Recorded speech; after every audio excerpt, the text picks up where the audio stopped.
কারো প্রতি আমার কোনো অভিযোগ নেই। আর যদি থাকেও কি হবে?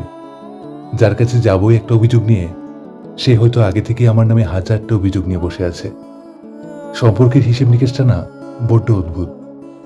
কাছের মানুষদের সামনে সামান্য কিছু বলে দেখো, দেখবে তারা তাদের ভেতরে জমানো সমস্ত বিষ তোমার উপরে উগলে দেবে। কখনো কখনো মনে হয় আমাদের প্রতি যাদের কোনো অভিযোগ নেই, তারা অভিযোগ না করে আমাদের উপকার করেছে, দয়া দেখিয়েছে। আর কারো উপকার এখন আর চাই না। বড্ড ক্লান্ত হয়ে গেছি। প্রত্যেকটা কথা কাউকে বোঝাতে গিয়ে, প্রত্যেকটা সম্পর্ক বাঁচাতে গিয়ে, প্রত্যেকবার নিজেকে সঠিক প্রমাণ করতে গিয়ে। আর কত আর কত অন্যের কাছে নিজেকে ভালো প্রমাণ করতে হবে? অন্যের মতো করে চলতে গিয়ে বারবার নিজেকে ভাঙতে হবে। আর না, এখন সব অভিযোগগুলো বুকের ভেতরেই চাপা থাক। এটাই ভালো। না কাউকে কিছু বলবো, না কারো কিছু শুনবো। ব্যাস, অনেক তো হয়েছে। এবার শুধু নিজের জন্য বাঁচবো।